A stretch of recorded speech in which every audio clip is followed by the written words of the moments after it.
What's up, everybody? First and foremost, thank you for all the positive feedback from my last video, which was the 15 daily practices that I have implemented that have completely changed my life and are continuing to produce positive results in my life. This particular video, we are getting into the 4 most important things that we must focus on in order to create a life of happiness, joy, and fulfillment.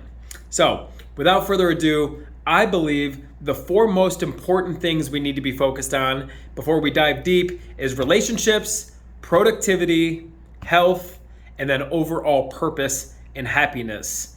So relationships go at the top of the list, and I'll tell you exactly why. If we do not have good relationships, let's talk about business for a minute. If people don't want to do business with us, either because we are shortchanging people or we're known for, kind of doing the wrong thing, or maybe we're basically like difficult to work with and people just genuinely don't like us, it's going to be tough to get your business off the ground. You have got to do the right thing, maintain your integrity, do good business dealings, especially in real estate. There's always an opportunity to scrape an extra $1,000 here or something like that, but that would mean somebody has to lose that money or it's just not the right thing to do. Don't do that. Not only is you're going to get exposed eventually and then no one will ever want to do business with you, but then also it's creating bad karma. On this channel, we believe there is a spiritual nature to all things. And when you're out there kind of vibrating at the frequency that there's not enough in this world, that's why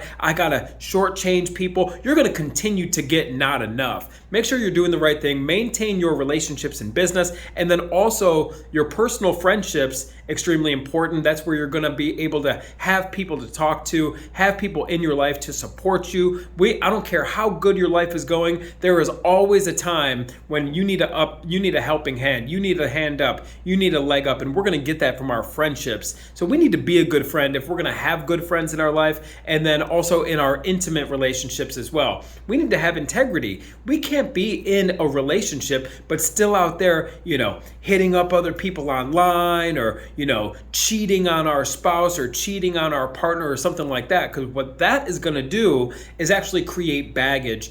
We're going to feel shame and we're going to feel regret when we're acting inappropriately. And when we are carrying these bags and carrying this shame and regret, it takes energy to carry this stuff around. And when we're constantly having to carry around things that we regret and that we're shameful about, that's energy that is wasted that we could be using to create the life that we want and to be a productive individual, to be a person of integrity. And basically, we want to maximize our energy and use it for creation, not for survival or trying not to get caught doing something. So relationships go at the top of the list. Number 2, productivity. A lot of people follow this channel because we're always talking about real estate, we're always talking about business, we're always talking about making money and improving our finances. Well, productivity is the key to doing this and to being successful in business. The key to productivity, I believe, is taking full ownership of your time. We hear it all the time from people that we coach and from people that we work with. I just don't have enough time. I don't have enough time. Everybody's talking about how they don't have enough time. Well, here are a few things that we can do to take ownership of our time. Number 1 is get up early. Get up just a little bit earlier. That is time that you absolutely could be putting into your goals, to your health, to your productivity, right? Get up a little bit earlier. Remove the things that you can't control. I think this is so important. It is so common. Everything is so political these days, and even sports. I'm here to let you know. Maybe you get joy from watching a sports game or something like that. You could watch the sports game without being so emotionally invested in something that you cannot control. And knowing every statistic of every single player in the fantasy football leagues and stuff like that. I get it. Maybe that's one of your hobbies, but it's going to take some time. So I don't want to hear from anybody saying you don't have enough time, but you're applying all your time to these different things that are out of your control. Politics is another one. It only brings out the worst in people, right? And essentially, if you're taking sides and you're constantly putting yourself out there and sharing your views, it's only going to create enemies at the end of the day. So remove the things that you cannot control, and then fill these gaps. You wait till you see how much time that you actually have. Once you remove the things that you can't control, two of the biggies that I have seen are, well, the three biggies I think are sports, politics, and then like TV, just like mindless television. It's completely out of your control. Wait till you see how much time you have when you remove these top three things, and then fill that time with constant and never-ending improvement. I'm talking about books, I'm talking about podcasts, I'm talking about videos like this. It's everywhere, everybody. We just did a call earlier. Look, I got Think and Grow Rich going on. Here's my workbook.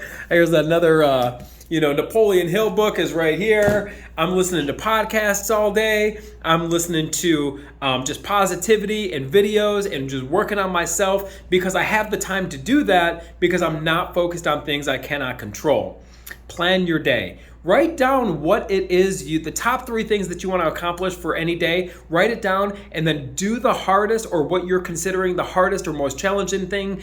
Do that first. Get it out of the way right off the bat, first thing in the morning. Take on your biggest challenges first thing, and plan your day out. And the rest of your time that you have, you could be focused on your health, you could be focused on your relationship, and you could be focused on that personal development piece, which I feel is so important. Wait till you see how much time you have when you remove the things that do not matter.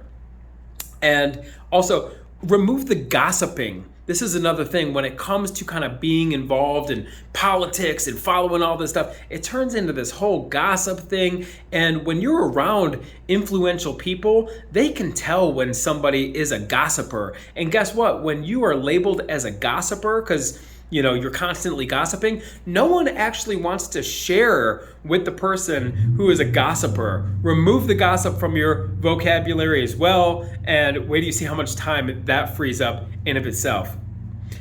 Number 3, your health. Be your most excellent self. And hey, I'm no supermodel over here, right? I'm working on myself every single day, and it's very important to know, start wherever you're at, right? Start wherever you're at, and let's just focus on being a little bit better. Just be a little bit better. It is so common to kind of get caught up with these crazy goals, like I want to be at my ideal body weight, I want to lose 50 pounds in 30 days, and fad diet, and I want instant gratification.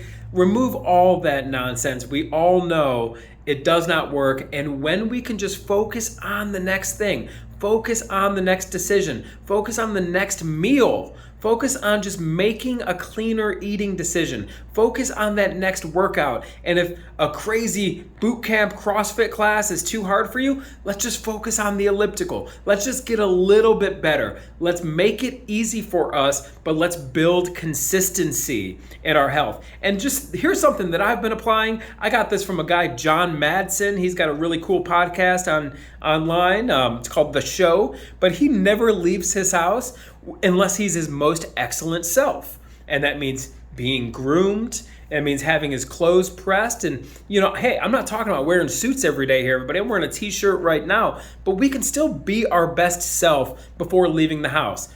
Clean your shoes. It sounds like, rudimentary kind of stuff. But if your tennis shoes are all dirty, hit it with a brush. Just be your best self. And people are attracted to, it's not where you're starting out. It's just what you do with what you got. So wherever you're starting out, make the best of whatever you are and show up your best self every single day. Finally, number 4 is your purpose and your happiness. This is the secret sauce, everybody. Meditation. We're back to meditation. And all we're talking about with meditation is not changing our religion and we are now all Buddhists and we're all doing yoga for 3 hours a day. That's not what we're talking about, okay? What we are talking about is being still, observing our thoughts, and what this will allow us to do then is control our emotions. When we can train ourselves to essentially watch our thoughts and not drown in our thoughts and create an emotional response to our thoughts, that's what meditation does for us. It allows us to look at things analytically, make decisions not based on emotion, but instead based on data. There's a good saying that we have in our office here. It's like, hey, give me the data, not the drama, right? The drama is these emotional responses. So Train yourself to meditate. Find yourself guided meditations. You can find them on Spotify. You're going to go through a whole bunch of them that you think are cheesy and you don't like. Find ones that you do like. I like the guided meditations by a guy named Joe Dispenza. He is the man. That guy is incredible. He's taught me so much about meditation. But the purpose of doing this, even start with 5 minutes a day. Begin to learn to separate yourself from your thoughts, and then in your day-to-day, in your waking state, you will be able to do the same thing. Separate yourself from your thoughts, be less emotional, make more data-driven decisions, and ultimately it is going to create more purpose and more happiness, because when we are drowning in our emotions and when we are, completely, in this emotional whirlwind, you're not happy, right? There's no such thing as being happy when you are so caught up in these emotional responses. When we can disassociate from our emotions, that allows us to be our true self, and ultimately we are going to be a happier individual at the end of the day. So I hope you're having a wonderful day, and I hope you got some value from this particular video. I will be coming out with more. Let me know in the comments below. If you did find something of value, I'd like to know about it. I will see you on the next video.